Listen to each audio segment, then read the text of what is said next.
The coffee had gone cold 2 hours ago, but I barely noticed. My eyes tracked across the monitor, displaying protein folding sequences that had consumed the last 18 months of my life. The algorithm was finally working.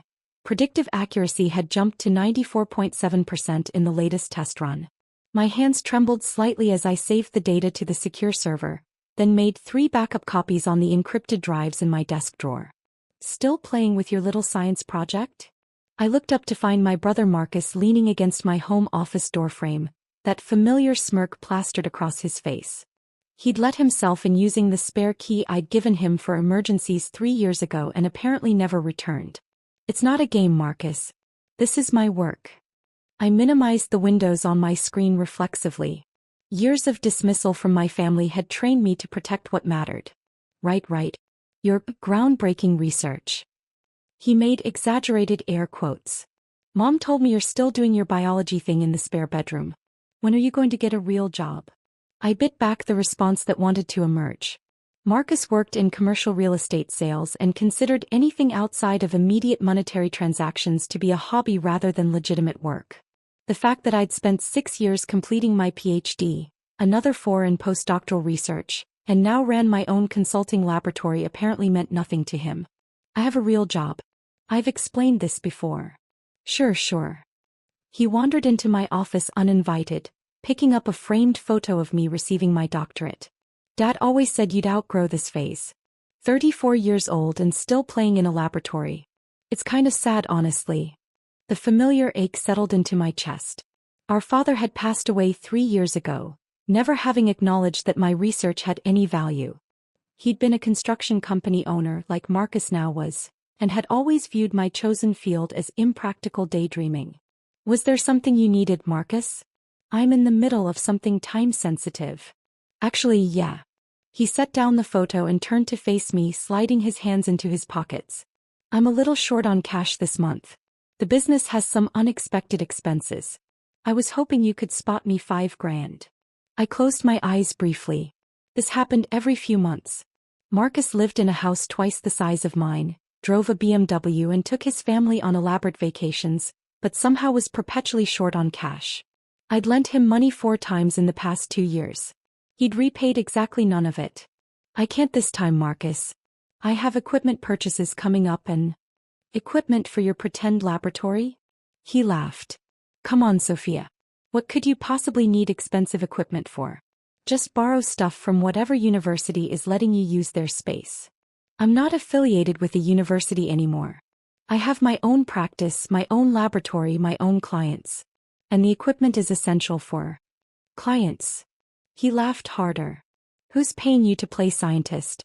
This is exactly what I'm talking about. You live in this fantasy world where your little hobby is some kind of legitimate business. Meanwhile, I'm running an actual company with real employees and real money, and you can't even help out your own brother. I stood up, moving to close my office door, a not-so-subtle hint. I've helped before, Marcus. Multiple times. And I need my resources for my own work right now. His expression darkened. You know what? Fine. Be selfish. But don't come crying to the family when you finally realize you've wasted your entire life on this nonsense. He left without another word, and I heard the front door slam a moment later. I stood there for a long minute, breathing slowly, reminding myself that his opinion didn't define my worth. Then I returned to my desk and continued working. The algorithm was beautiful. Elegant. And if my projections were correct, it would revolutionize protein structure prediction for drug development. 3 pharmaceutical companies were already in negotiation for licensing agreements. The patent applications had been filed 4 months ago through my attorney, covering not just the algorithm itself but 17 specific implementations and derivative processes.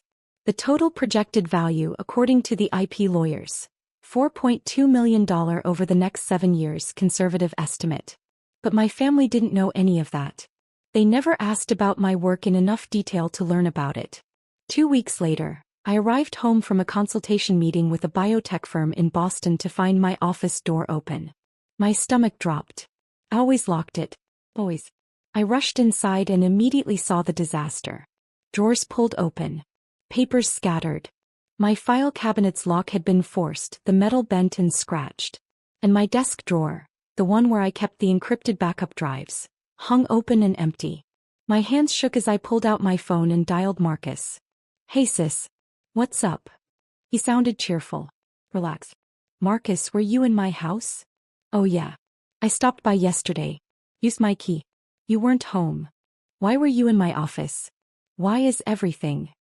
"I needed to grab some files. No big deal." The world seemed to tilt slightly. "What files?" "Those research things you had. The drives with all your data on them. And some of the papers from your file cabinet." I couldn't breathe properly. "Marcus, what did you do with them?" "Sold them actually. You won't believe it. I found this guy online who buys technical data. Industrial research stuff. He paid me $8,000 cash. I know it's not much, but I figured since you weren't using them for anything real, it was just sitting there collecting dust. Consider it repayment for all those times you couldn't help me out." The phone nearly slipped from my hand. "You sold my research files?" "My encrypted drives." "Yeah, the guy said he works with overseas companies that need technical documentation for their development projects. He seemed legit, had a whole website and everything. Anyway, I thought you'd be happy. I got way more than I expected for some random biology notes. The guy said most of it was probably useless, but he'd pay for the drives anyway." "Marcus." My voice came out strangled. "Those weren't random notes. That was 18 months of proprietary research. Patent-protected algorithms. Confidential data covered under IP law. Do you have any idea what you've done?" He laughed. "Come on, don't be dramatic. It's not like you're some big pharmaceutical company. You're working out of your spare bedroom. How protected could it possibly be?" "I need the name of the person you sold them to. Right now." "Why? So you can embarrass yourself trying to get your precious files back?" "Sophia, just let it go. Maybe this is the universe telling you it's time to get a real career." "Marcus, I'm not joking. I need that information immediately. Look, I don't even remember the guy's name. We met at a coffee shop, he paid cash, and that was it. It's done. Just accept it and move on." He hung up. I stood in my destroyed office, looking at the empty drawer, trying to process what had just happened. Those drives contained everything. Complete algorithm documentation. Test results. Implementation protocols. Client confidentiality agreements had been stored in that file cabinet. Research notes with specific pharmaceutical applications that were covered under NDAs worth hundreds of thousands of dollars in penalties if breached. And Marcus had sold them to some random person on the internet for $8,000. I pulled up my contacts and made 3 calls. First, to Rachel Kim, my intellectual property attorney. Then to David Chin, head of my patent enforcement team. Finally, to Special Agent Jennifer Morrison at the FBI's Cybercrimes Division. I'd worked with her office 2 years ago when a competitor had attempted to hack my servers. All 3 had the same reaction. Immediate alarm followed by rapid-fire questions. "Do not discuss this with anyone else," Rachel said firmly. "Not family, not friends. We're treating this as industrial espionage and IP theft. I'm filing emergency injunctions tonight." "I'm tracing the sale right now," Agent Morrison said. "If he met in person, there might be security footage. But Sophia, your brother may have committed several federal crimes. You understand that?" "I understand. This could result in criminal charges. Prison time. Are you prepared for that?" I looked at the empty drawer again. 18 months of work. Multiple client NDAs breached. $4.2 million in patent-protected intellectual property sold for $8,000 cash. Yes. I'm prepared. The next 3 days were a whirlwind. Rachel filed emergency protective orders with the patent office. David's team traced the encrypted drives through their hidden digital signatures. Even though Marcus had physically stolen them, they had tracking firmware that pinged whenever powered on. Agent Morrison's team identified the buyer through coffee shop security footage. A known industrial espionage broker who specialized in selling corporate secrets to overseas manufacturers. They arrested him 48 hours after Marcus made the sale. He rolled immediately, providing documentation of the entire transaction in exchange for a reduced sentence, which meant they had detailed evidence of exactly what Marcus had stolen and sold. I didn't tell my family any of this. I went about my normal routine. I responded to Marcus's texts about getting over it with brief, non-committal replies. When my mother called to tell me I was being ridiculous about some old files, I said simply that I was handling it through proper channels. Proper channels? Mom had scoffed. What does that even mean? Sophia, your brother needed money for his business. The least you could do is be understanding instead of making a big drama out of some papers. They weren't just papers, Mom. Well, they certainly weren't worth $8,000. Marcus said the man who bought them was probably just being kind. You should be grateful your research had any value at all. I'd ended that conversation quickly. On day 4, Agent Morrison called. We have enough for arrest warrants. Federal charges: theft of intellectual property, interstate transport of stolen property, conspiracy to commit wire fraud, and violation of the Economic Espionage Act. The U.S. Attorney's Office is ready to proceed. Do you want to be present when we make the arrest? Where will you arrest him? He's scheduled to be at your mother's house tomorrow evening for dinner. We were planning to make the arrest there. Perfect timing, I thought. The whole family would be present. Yes. I'd like to be there. I arrived at my mother's house at 6:30 the following evening, just as planned.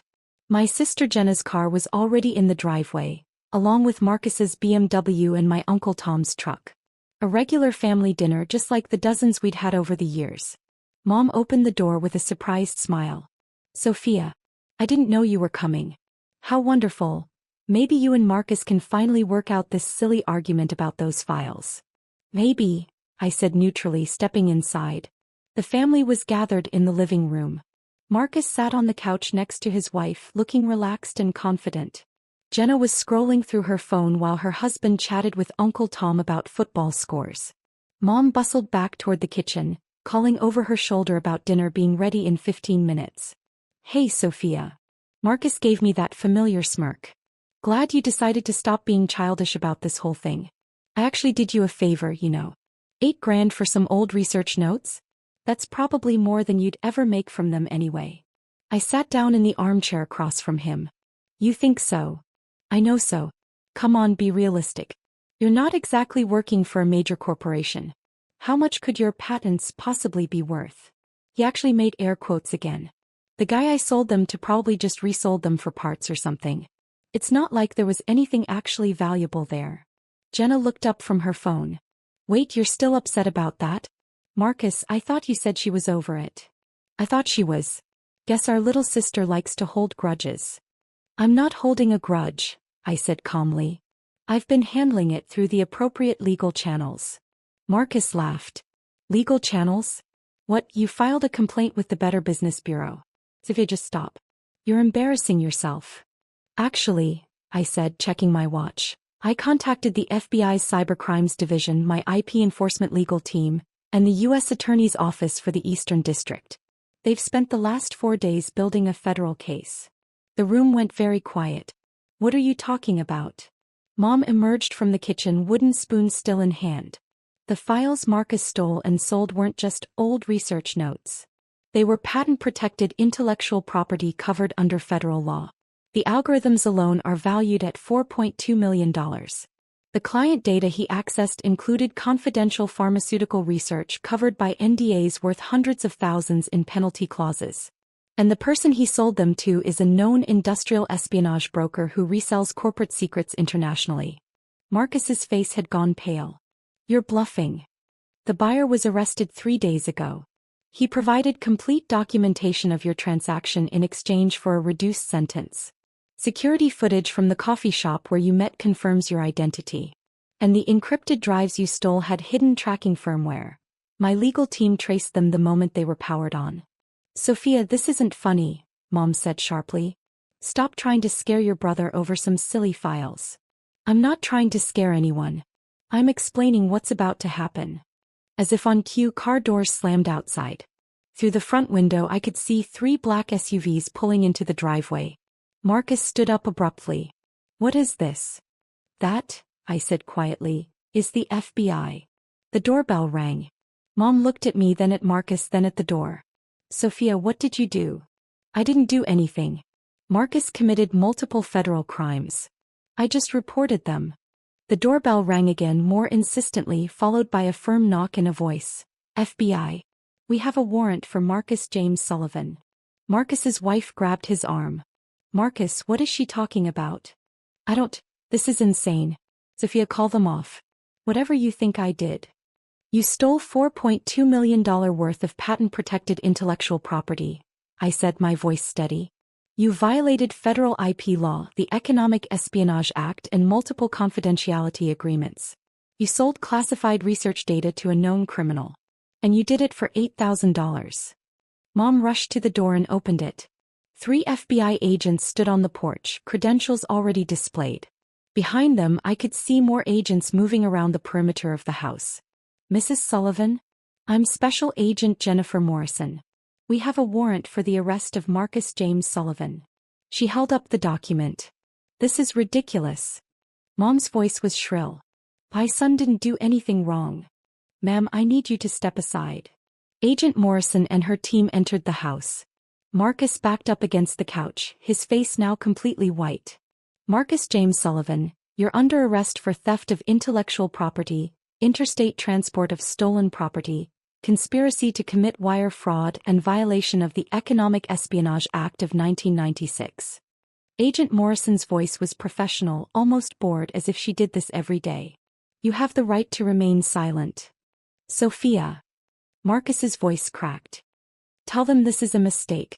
They were just some files. Just some research. Just some research valued at $4.2 million, Agent Morrison said, snapping handcuffs onto his wrists. Protected by 17 active patents and covered under federal intellectual property law. 17 patents? Jenna whispered. That's impossible, Uncle Tom said. Sophia works in her spare bedroom.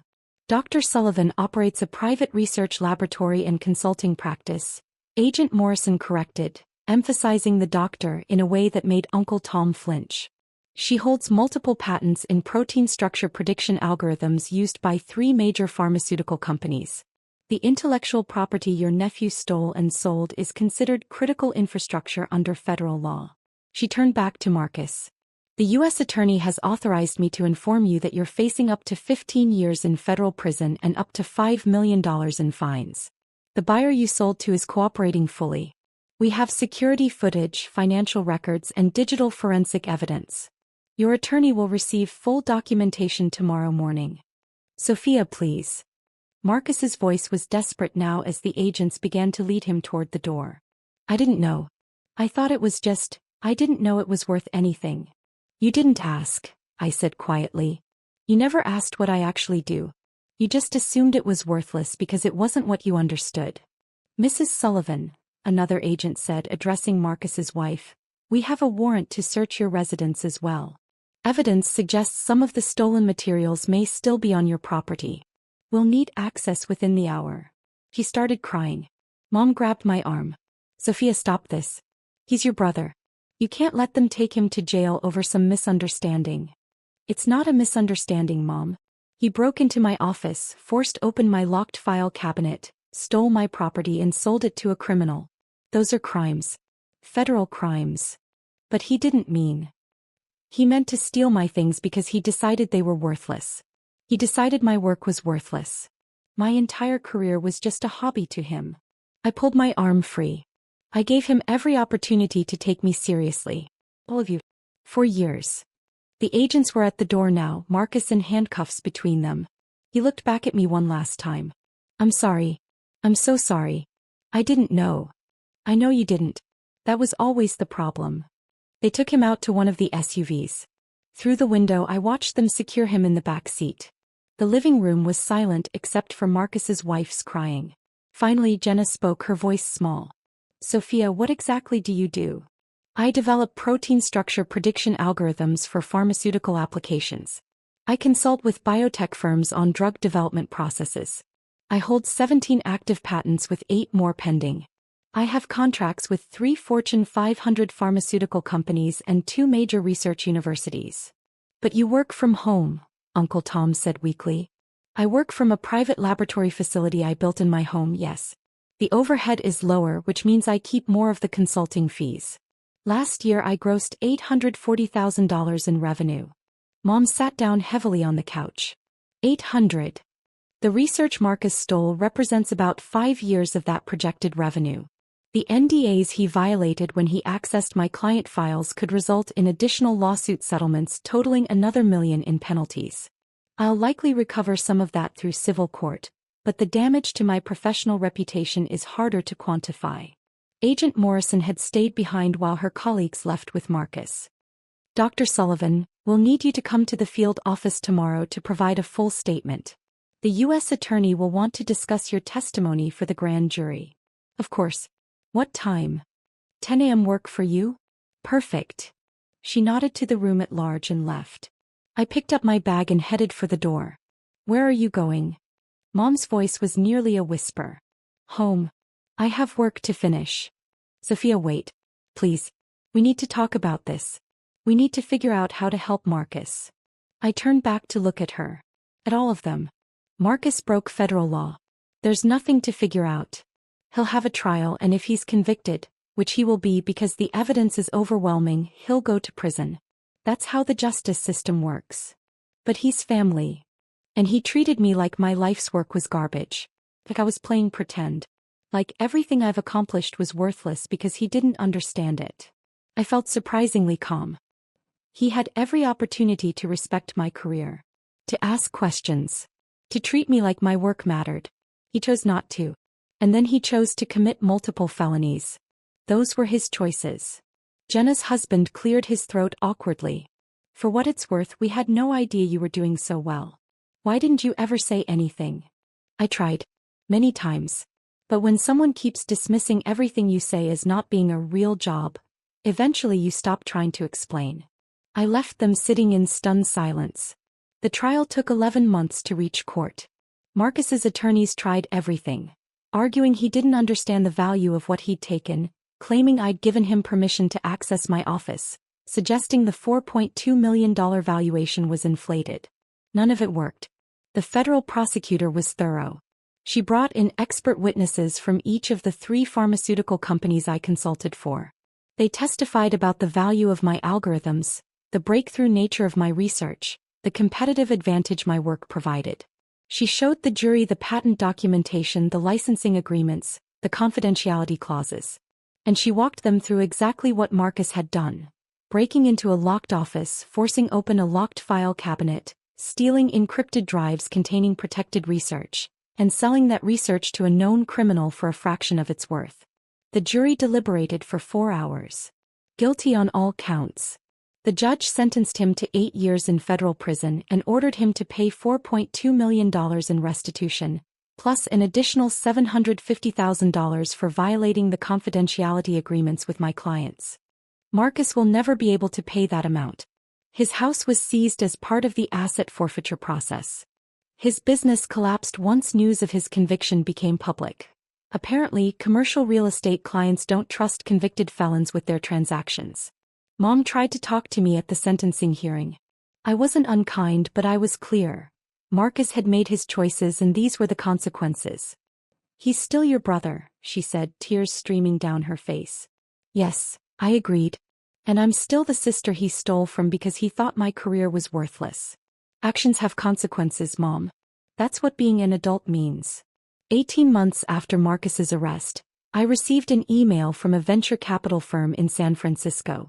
They'd been following the coverage of the case. It had made headlines in several tech and pharmaceutical industry publications, and were interested in discussing investment opportunities for expanding my research laboratory. The meeting led to a $12 million series of funding round. I hired a team of 6 researchers, leased a proper laboratory facility, and expanded into 3 new areas of protein research. 2 of my new patent applications were fast-tracked due to their potential applications in cancer treatment development. My family doesn't call much anymore. Jenna sends the occasional text, usually around holidays. Mom leaves voicemails I don't always return. Uncle Tom sent a Facebook friend request I haven't accepted. I'm not angry with them. I'm just done trying to justify my worth to people who fundamentally never believed in what I do. Last month, one of my algorithms was licensed by a pharmaceutical company for use in developing a new class of Alzheimer's medications. The licensing fee alone was $2.7 million, with royalties projected to add another $8 million over the next decade. I thought about calling my family to share the news. Then I thought about years of, when are you going to get a real job, and stop playing scientist, and just some worthless research. Instead, I called my research team and took them out for a celebration dinner. Some people spend their whole lives waiting for their family to see their worth. I decided to stop waiting and just keep building something worth seeing. Marcus will be eligible for parole in 6 years. His attorney contacts mine periodically to discuss the restitution payments he'll owe when he's released. The $4.95 million judgment isn't going away. It will follow him for the rest of his life. Sometimes I wonder if he finally understands what he stole. If he's realized that his worthless research comments were about work that's now generating millions in revenue and potentially saving lives. But mostly I just focus on my work. The proteins don't care about family drama.